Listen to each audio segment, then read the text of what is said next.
दोस्तों, आज मैं आपको उस दिन मैंने आपको मानसिक स्वस्थता के विषय में अष्टांग योग के प्रथम अंग यम के 5 उपांगों की व्याख्या बताई थी। और आज मैं आपको बताना चाहता हूँ मानसिक स्वस्थता के लिए आवश्यक अष्टांग योग का दूसरा अंग नियम और उसके 5 उप अंगों की व्याख्या।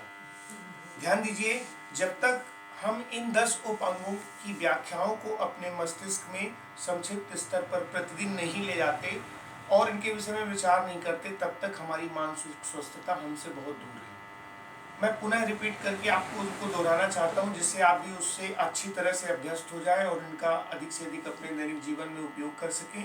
ध्यान दीजिए, सबसे पहले अर्ध पद्मासन में बैठ जाना। प्रातःकाल सुबह उठ करके अपने स्मृति पटल पर निम्न स्थितियों का समावेशन करना। क्राग्रे वस्ते लक्ष्मी, करमध्ये सरस्वती, करमूले च गोविंद, प्रभाते करदर्शनम्, समुद्रवस्ने देवी, पर्वत स्तन मंडले, विष्णुपत्नी नमस्तुभ्यं, पदस्पर्श क्षमस्व मे। ईश्वर हमें संबल प्रदान करें, जिससे आज के दिवस हम इन स्थितियों का अपने जीवन पर परिपालन कर सकें। ध्यान दीजिए, मन वचन कर्म से आज के दिन अधिक से अधिक सच बोलना और अपने आप को झूठ से बचाना, सत्य की अवधारणा, मानसिक विचारों में अहिंसा का भाव रखते हुए जीवन यापन करना और दूसरों के जीवन को ठीक अपने जीवन की तरह समझते हुए अपने द्वारा इन्हें दया और संरक्षण का भाव प्रदान करना अहिंसा के अंतर्गत आता है। अस्तेय की बात करते हैं। आज के दिवस हम अस्तेय का पालन करेंगे।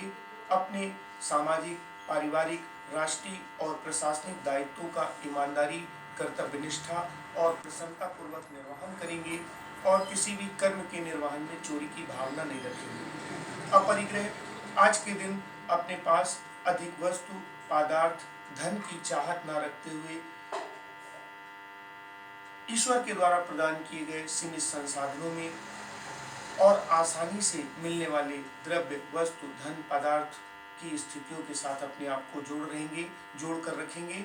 इसको सृजनित करने में अनैतिकता नहीं करेंगे। इसको अपरिग्रह कहते हैं। खान पान, आहार विहार के संयमित क्रम को रखते हुए सोने और जागने के व्यवस्था क्रम को बनाकर ब्रह्मचर्य व्रत का परिपालन करेंगे। ये 5 बातें हमने आपको एक दिन पहले बताई थी। आज इसी का थोड़ा सा आगे का रूप है जो मैं आपके समक्ष रखना चाहता हूँ, जिसे अष्टांग योग के नियम का दूसरा अंग कहते हैं। अष्टांग योग के नियम का दूसरा उप अंग क्या कहता है, जरा इसके विषय में विचार करिए और 5 बिंदुओं के साथ इन 5 बिंदुओं को भी प्रत्येक दिन अपने मस्तिष्क पटल में प्रतिदिन लाने का प्रयास करिए मानसिक स्वस्थता के लिए। ध्यान दीजिए, अष्टांग योग के दूसरे अंग नियम के 5 उप अंग निम्नानुसार हैं। सबसे पहले स्वच्छता, आंतरिक और बाहरी स्वच्छता। आंतरिक स्वच्छता हमारे विचारों के द्वारा क्रिएट होती है, मन में अच्छे विचारों का क्रियान्वयन करना। बाहरी स्वच्छता दैनिक नित्य क्रियाओं के द्वारा समय पर नियमित करना और अपने शरीर को अंदर और बाहर पवित्र बनाकर रखना। इसे स्वच्छता या शौच कहते हैं। संस्कृत में इसको शौच के नाम से जाना जाता है। दूसरी बात आती है संतोष। अपने मन में ऐसी अवधारणा रखना कि दुख, सुख, लाभ, हानि, यश, अपयश, जय, पराजय, इन स्थितियों के प्राप्त होने पर इन्हें ईश्वर के द्वारा मिली हुई स्थितियां मानकर इनके प्रति अपने अंतर्मन को दुखी और नाराज होने से बचाना, क्योंकि हम चाहकर भी इन 8 स्थितियों में परिवर्तन नहीं ला सकते। अगर हमारे मन में यह पक्का निश्चय है तो हम सदैव ही संतोष की भावना से युक्त रहेंगे। तीसरी बात है तपस्या, तप। तप का अर्थ होता है कि हमने जो भी अपने दैनिक जीवन में आज के दिन नियम या व्रत धारित किए हैं, संकल्प लिया है, उनका ईमानदारी पूर्वक परिपालन करना, उनको खंडित होने से बचाना, इसी को तपस्या कहा जाता है। सत्य, अहिंसा, अस्तेय, अपरिग्रह और ब्रह्मचर्य, शौच, संतोष, इतनी दूर तक का सफर हम आज के दिन तय करेंगे। इसका पक्का इरादा तपस्या कहलाता है। इसके बाद अगला बिंदु आता है स्वाध्याय, जिसको सेल्फ स्टडी भी कह सकते हैं। सेल्फ स्टडी किस बात की? अपने द्वारा किए गए प्रातः काल से लेकर सायं काल सोने के पहले तक के समस्त कार्यों का एक बार जरूर अवलोकन करना। क्यों? इन कार्यों में उत्कृष्टता लाने के लिए अपने द्वारा किए गए अच्छे कार्यों को ध्यान से देखना और अगले दिन अवसर मिलने पर ऐसा निश्चय करना कि हम फिर से दोबारा इस तरह के कार्य करेंगे। साथ ही उन कार्यों को भी देखना जो आपने भूल एवं अज्ञानता से किए हैं और उसी समय इस बात का निश्चय करना कि कल अगले दिन अवसर आने पर भी, अवसर मिलने पर भी इस तरह के हम गलत कार्यों को नहीं करेंगे। ऐसा पक्का इरादा रखना स्वाध्याय कहलाता है और इससे हमारे कार्यों की श्रृंखला में गुणवत्ता आती है और बुरे कार्य हमसे दिन प्रतिदिन दूर होते चले जाते हैं।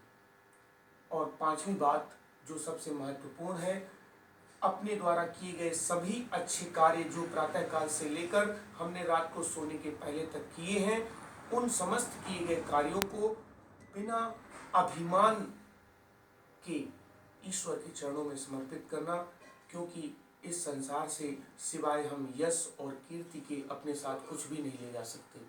ऐसा विचार करते हुए इन 10 व्रतों को आज के दिन हम परिपालन करेंगे, ऐसा पक्का इरादा रखना, ऐसा निश्चय करना और इस निश्चय को रात को सोने के पहले तक आवश्यक रूप से फॉलो अप करना, अपने जीवन के ऊपर आश्रित रखना, यही आपकी मानसिक स्वस्थता का राज है।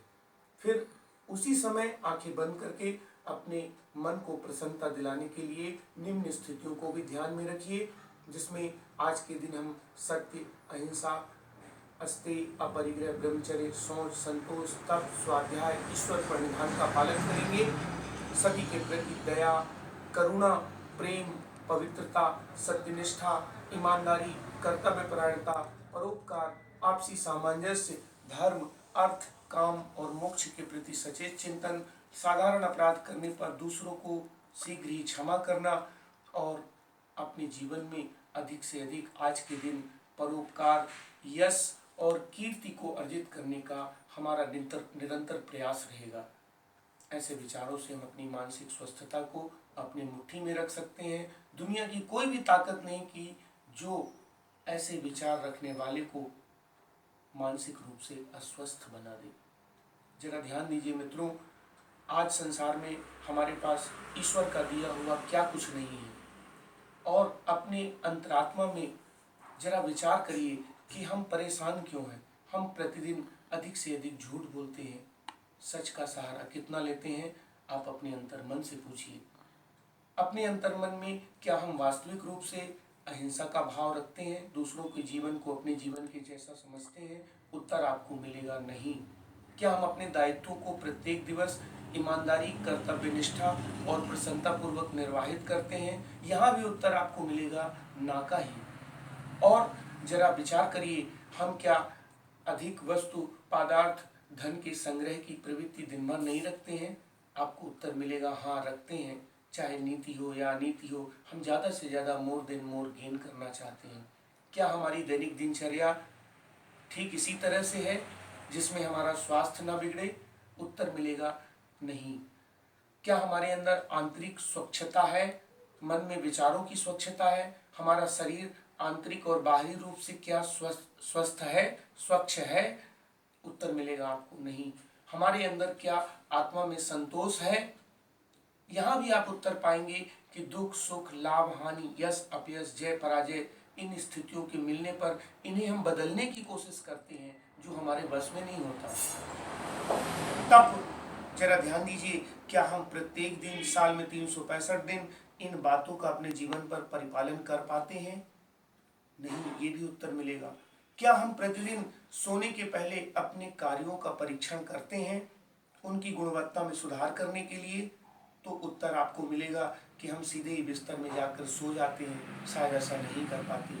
और उसके आगे अंतिम बात, क्या हम प्रत्येक दिन अपने अपने द्वारा किए गए सभी कार्यों को ईश्वर के चरणों में समर्पित करते हैं, यहाँ भी आप उत्तर पाएंगे नहीं। और सच पूछिए, यही हमारी मानसिक अस्वस्थता का सबसे बड़ा कारण है। यदि हम प्रत्येक दिन इन 10 बातों को अपने जीवन के ऊपर आश्रित कर लें, इनके बारे में थोड़ा भी विचार करें, तो गारंटी है इस बात की कि आपकी मानसिक स्वस्थता को आपसे कोई छिना नहीं सकता। और सच पूछिए तो दिन की पूर्णता के लिए केवल यही 10 बातें हैं जो आपको आपके आत्मिक प्लेटफॉर्म पर लाकर खड़ा करती हैं। और जो व्यक्ति प्रातःकाल उठकर के इन बातों को परिपालित करने का निर्णय करता है, तो पूरा दिन गुजर जाएगा, आप ही अपने हाथों किसी भी प्रकार से अहित नहीं करेंगे। और इस संसार में रहते हुए मनुष्य होने के नाते आप अपने कल्याण को स्वयं प्राप्त कराएंगे, क्योंकि मनुष्य का जीवन संसार में ईश्वर ने हमें अपने कल्याण की प्राप्ति के लिए दिया है। गाय, भैंस, बैल, बकरी ये अपने जीवन का कल्याण नहीं करा सकते, केवल मनुष्य ही है जो अपने जीवन का कल्याण करा सकता है, उद्धार करा सकता है। और ठीक यही बात भगवान बुद्ध ने भी कही है। भगवान बुद्ध के भी 8 जो अष्टांगिक मार्ग हैं, ठीक इसी से जुड़े हुए हैं। तो हम क्यों ना इसको इतनी सहजता से बात, इतनी सहजता की चीज़ें हैं जो प्रसन्नता पूर्वक प्रातःकाल उठने के साथ ही हम अपने मन में विचार कर लें।